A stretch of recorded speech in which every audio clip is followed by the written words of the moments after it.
Hello. Good morning बच्चों। Good morning. आप लोग मेरी आवाज सुन रहे हैं?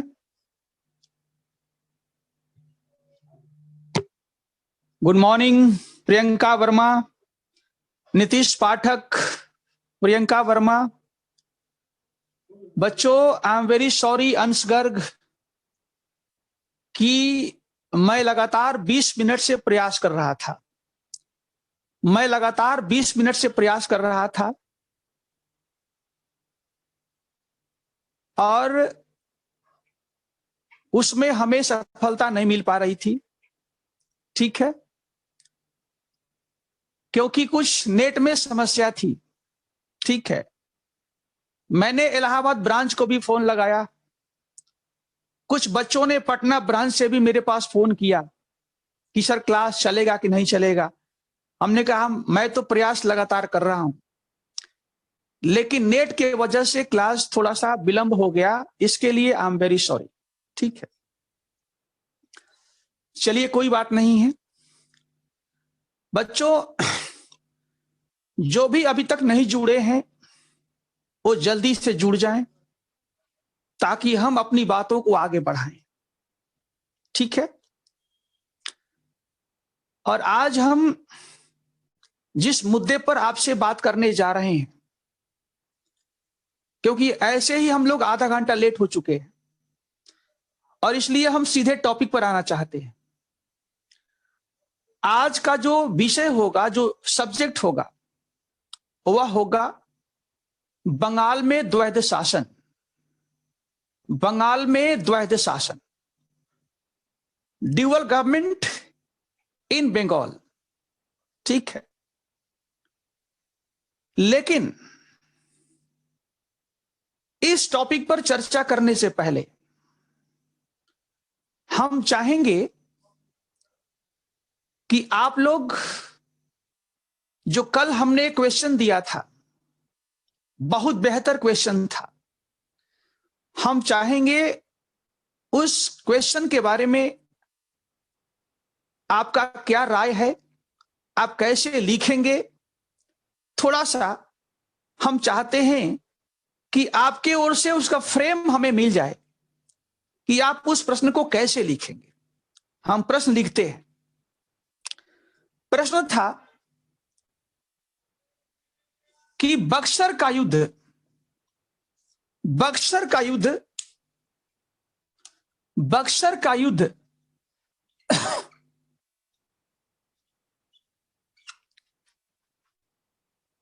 परिस्थितियों का परिणाम था। परिस्थितियों का परिणाम था, का परिणाम था, न कि उद्देश्य के साथ, उद्देश्य के साथ किया गया युद्ध था, किया गया युद्ध था। यह प्रश्न बहुत अच्छा प्रश्न है और इस प्रश्न को यूपीएससी कभी भी पूछ सकती है। और इसलिए बच्चों, जरा इसके बारे में आप कैसे लिखेंगे, जरा जल्दी से हमें बताइए।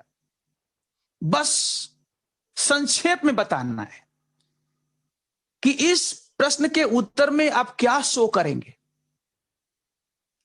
राइट डाउन, जल्दी से बोलिए, इसमें आप संक्षेप में क्या लिखेंगे। यदि आपसे हम पूछें कि आप केवल 2 सेंटेंस में हमें बताइए इस प्रश्न का उत्तर क्या होगा। इंद्रजीत,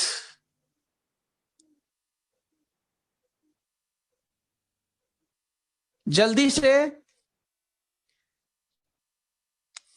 मोहम्मद जुबैर, सुनील कुमार,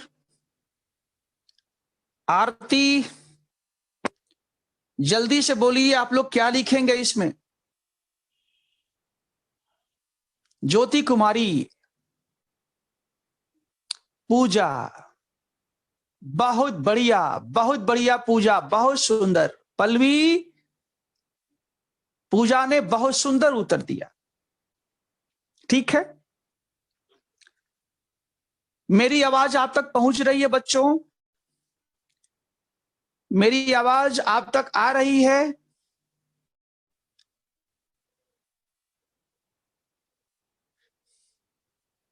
डिस्प्यूट, प्रियंका वर्मा।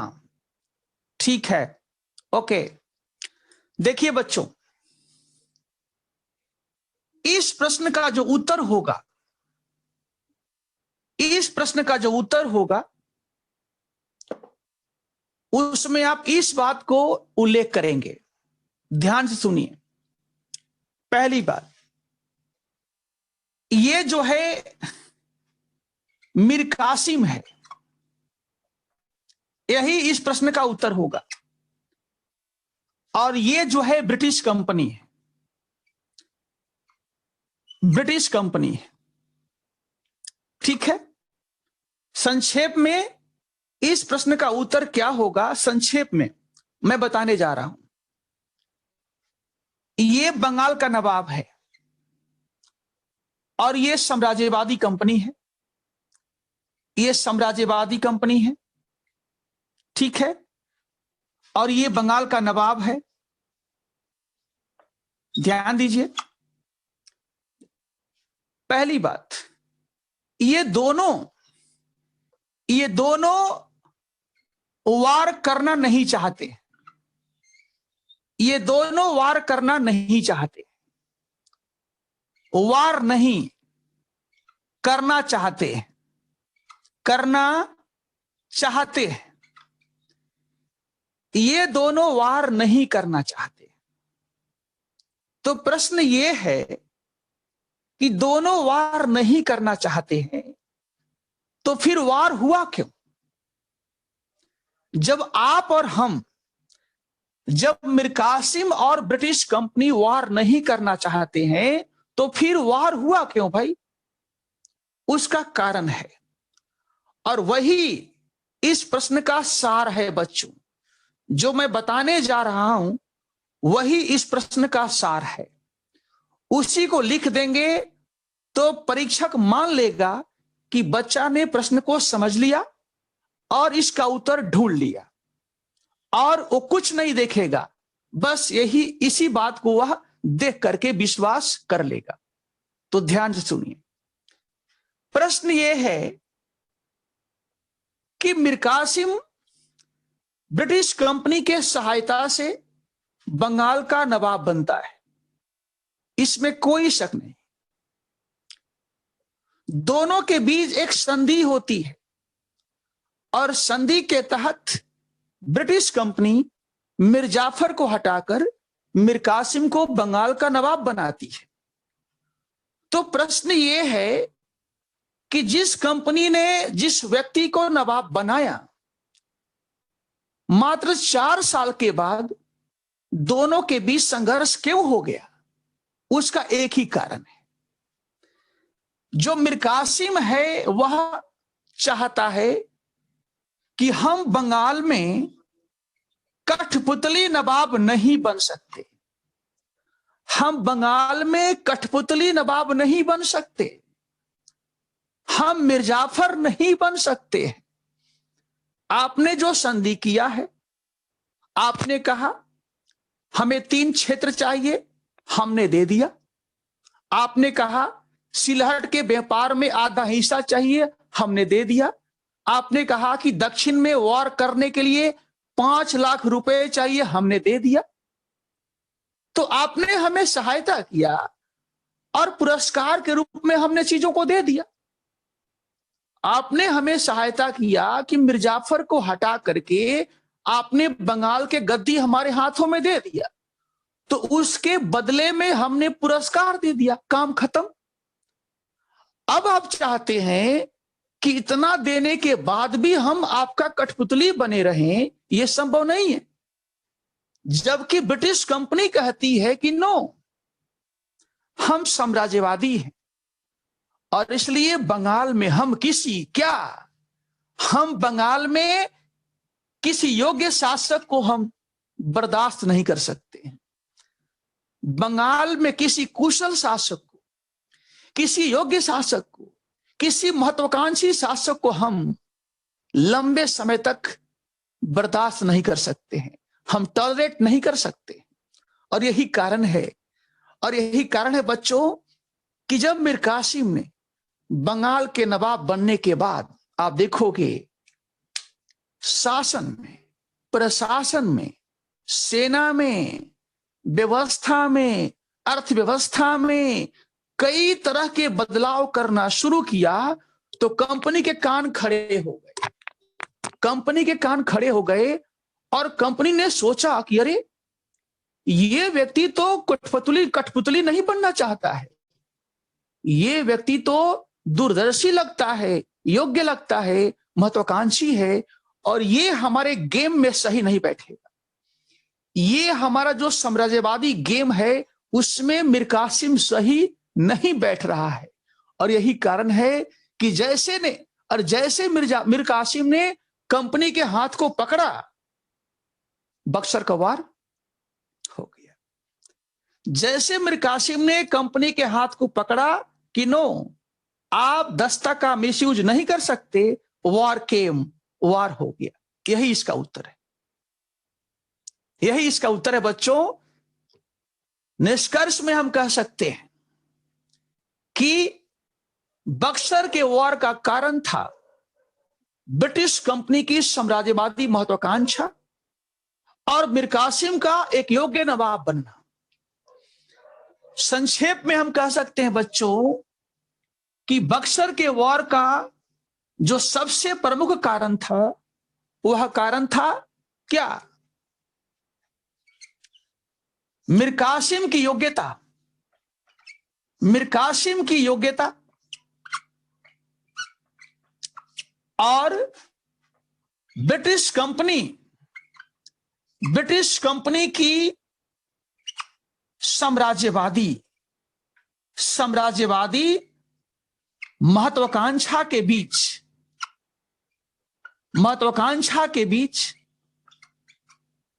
टकराहट, यही कारण है। इसे आप नोट कर सकते हैं। बक्सर के वार का मुख्य कारण था मीर कासिम की योग्यता और ब्रिटिश कंपनी की साम्राज्यवादी महत्वाकांक्षा के बीच टकराहट। ये अलग बात है कि वार हम दोनों नहीं करना चाहते। ध्यान दो बच्चों, नीतीश, वार मैं नहीं करना चाहता हूं, लेकिन मैं साम्राज्यवादी हूं, मैं विवश हूं। I don't want to fight a war. ध्यान से समझो बच्चों, ब्रिटिश कंपनी कहती है I don't want to fight a war, but I want to fight a war because we are imperial company. हम वॉर नहीं करना चाहते, लेकिन हम साम्राज्यवादी हैं। और जब कोई व्यक्ति हमारे महत्वाकांक्षा के रास्ते में अवरोध पैदा करेगा तो वार तो करना पड़ेगा। जबकि हम वार नहीं करना चाहते हैं, लेकिन वार इसलिए करना पड़ता है क्योंकि हमारे महत्वाकांक्षा के रास्ते में मीर कासिम की योग्यता आकर के बैठ रही है, और इसलिए इसको हटाना ही पड़ेगा, और हटाने के लिए वार करना पड़ेगा। यही इस प्रश्न का उत्तर है। ठीक है, बहुत सिंपल है। बस केवल आपको अपने सोच को डेवलप करना है। एक बार सोच डेवलप हो जाएगा, और हमने आप में से कुछ बच्चों का आंसर भी देखा है जो आप मुझे भेजते हैं। जब टाइम मिलता है तो मैं देखता हूं, और मैं विश्वास के साथ कह सकता हूं कि निसंदेह आप लोग अच्छा लिख रहे हैं, और जैसे जैसे प्रयास करते जाएंगे आपका आंसर और बेहतर होता जाएगा। तो आइए हम क्लास को आगे बढ़ाते हैं, और अगला टॉपिक जैसा कि आपने बताया है द्वैध शासन,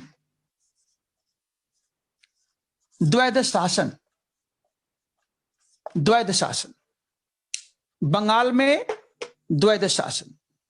ठीक है बच्चों,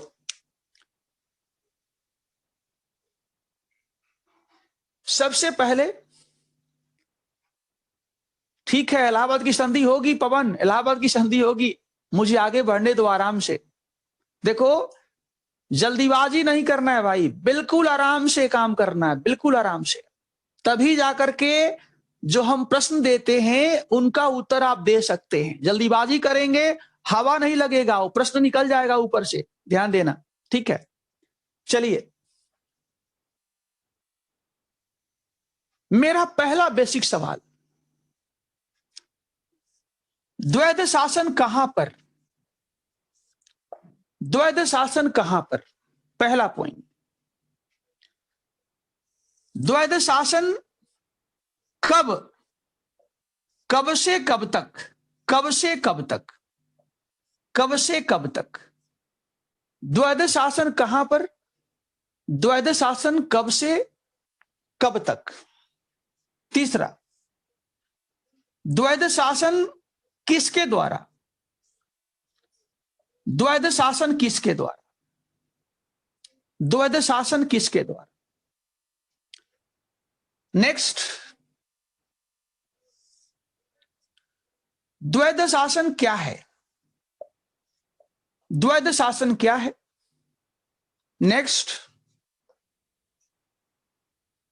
द्वैध शासन का उद्देश्य क्या है, इसका क्या उद्देश्य है? नेक्स्ट, द्वैध शासन क्यों है, क्यों? नेक्स्ट, द्वैध शासन का पृष्ठभूमि क्या है, इसका पृष्ठभूमि क्या है? ओके, और इसके बाद द्वैध शासन के परिणाम, और लास्ट में प्रश्न, इस अध्याय से बनने वाले क्वेश्चन। हम इतने पॉइंट के बारे में चर्चा करेंगे। टॉपिक छोटा सा है, फिर भी इंपॉर्टेंट है। ठीक है बच्चों, इट्स ओके। चीजें आपको दिख रही है ना, चीजें आपको दिख रही है बोर्ड के माध्यम से, जो मैं लिख रहा हूं आपको दिख रही है? ओके, ठीक है इंद्रजीत, ओके प्रियंका, ओके ठीक है। तो चलिए लिखना शुरू कीजिए। द्वैध शासन बंगाल में, द्वैध शासन बंगाल में, द्वैध शासन कहां पर? बंगाल में। यह सब बहुत बेसिक है, लेकिन जैसा कि हम बार बार कहते हैं कि देखो, जब तक आपको बेसिक क्लियर नहीं होगा, जब तक आपको बेसिक क्लियर नहीं होगा, तब तक आप उस टॉपिक के अंदर जो गहराई है उसमें प्रवेश नहीं कर सकते। और इसलिए आपको बेसिक को सबसे पहले समझना जरूरी होता है। जिस बच्चे के पास बेसिक का समझ हो गया, तो मानकर चलिए कि वह यूपीएससी में जो प्रश्न पूछे जाते हैं उसका उत्तर वह निकाल सकता है। वही बच्चा फंसता है जिसे ज्ञान तो बहुत है, लेकिन उसका बेसिक आधार बहुत कमजोर है। और यही कारण है कि मैं जो भी टॉपिक पढ़ाता हूं, तो उस टॉपिक से संबंधित जो बेसिक चीजें हैं, जो आधारभूत चीजें हैं, सबसे पहले हम उनको समझाते हैं। जब बच्चा समझ लेता है तो आगे की चीजें आसान हो जाती है। बंगाल हो गया बच्चों, कहां पर? बंगाल में। कब से कब तक? चलिए बताइए, आप बताइए, कब से कब तक द्वैध शासन, कब से कब तक द्वैध शासन, कब से कब तक? पवन पांडे ने कहा 65 से 72 तक, रीवा ने कहा 65 से 72 तक, बहुत सुंदर।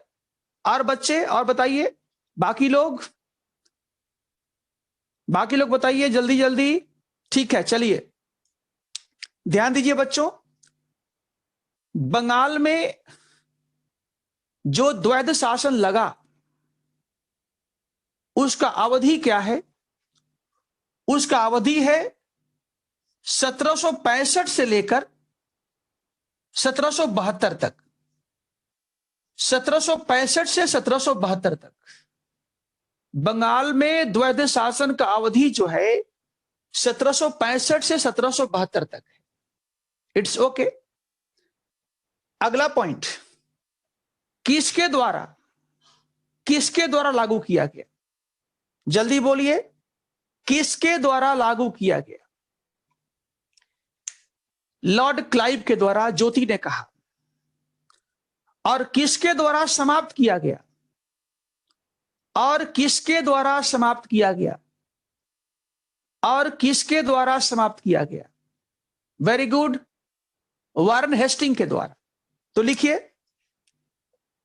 द्वैध शासन को बंगाल में लॉर्ड क्लाइव ने लागू किया। द्वैध शासन को बंगाल में लॉर्ड क्लाइव ने लागू किया और बाद में वारन हेस्टिंग ने इसे समाप्त कर दिया। बंगाल में द्वैध शासन लॉर्ड क्लाइव के द्वारा लागू किया गया और बाद में ब्रिटिश गवर्नर जनरल वारन हेस्टिंग के द्वारा इसे समाप्त कर दिया गया और बंगाल की सत्ता को प्रत्यक्ष रूप से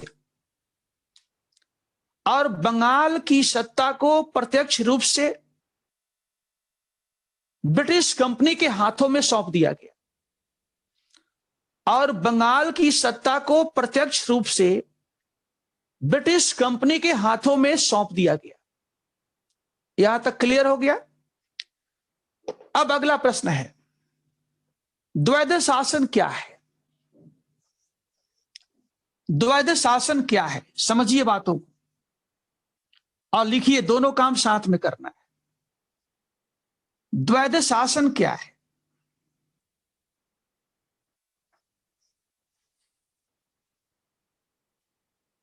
द्वैध शासन का शाब्दिक अर्थ है,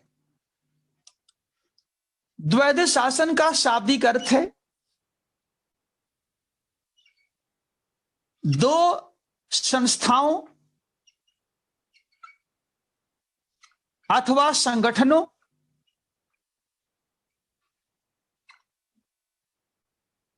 अथवा इकाइयों अथवा व्यक्तियों के बीच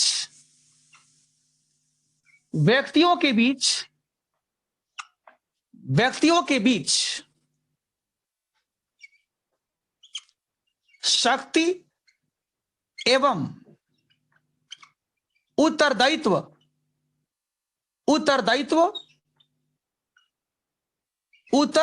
का विभाजन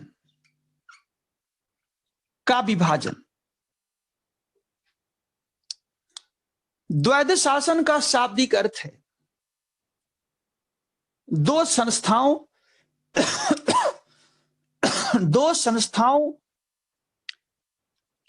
अथवा संगठनों अथवा इकाइयों अथवा व्यक्तियों के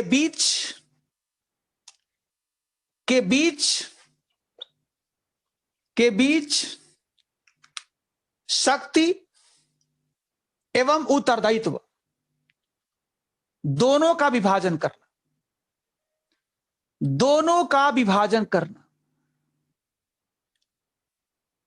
दूसरा पॉइंट लिखिए, द्वैध शासन संघीय व्यवस्था का एक विशेष लक्षण है। का एक विशेष लक्षण है। द्वैध शासन संघीय व्यवस्था का एक विशेष लक्षण है। द्वैध शासन संघीय व्यवस्था का एक विशेष लक्षण है। किसका? Federal system. फेडरल सिस्टम का एक विशेष फीचर है, विशेषता है। यह फेडरल सिस्टम का एक विशेष विशेषता है, लक्षण है। लेकिन लेकिन लेकिन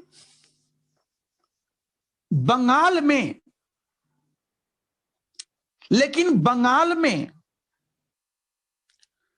लॉर्ड क्लाइव के द्वारा स्थापित द्वैध शासन, लेकिन बंगाल में लॉर्ड क्लाइव के द्वारा स्थापित द्वैध शासन वास्तव में एक साम्राज्यवादी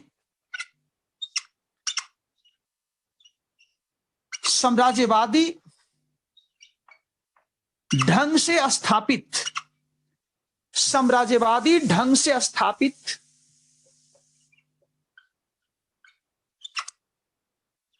द्वैध शासन था।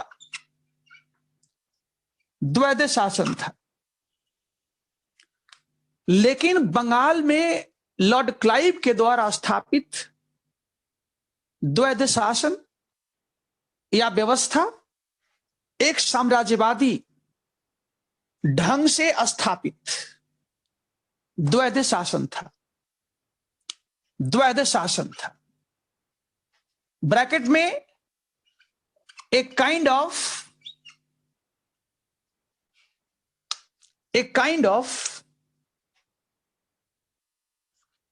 imperial dual system, dual government in Bengal. A kind of imperial dual system या dual government in Bengal. इसका हिंदी साम्राज्यवादी ढंग से स्थापित द्वैध शासन था, जिसमें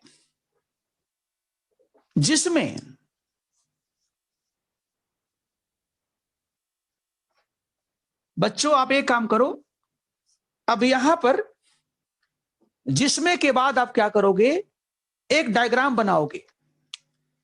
आपने लिखा जिसमें, और इसके बाद यहां डैश लगाओगे, जिसमें इसके बाद डैश, और डैश के बाद एक डायग्राम होगा।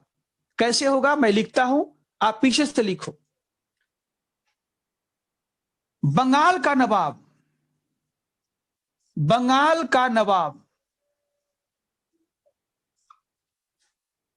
इधर लिखो ब्रिटिश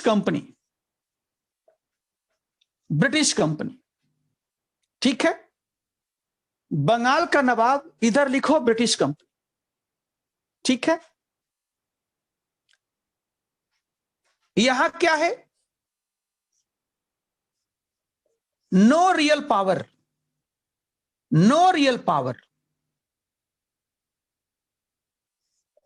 ओनली रिस्पॉन्सिबिलिटी।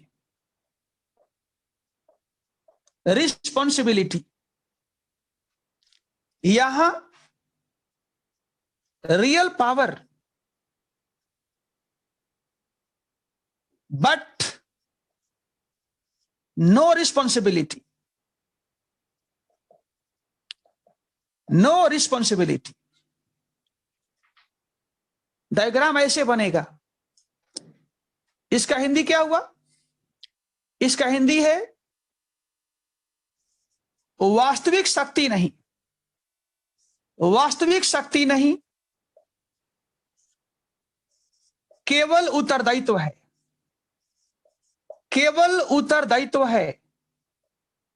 केवल उत्तरदायित्व है।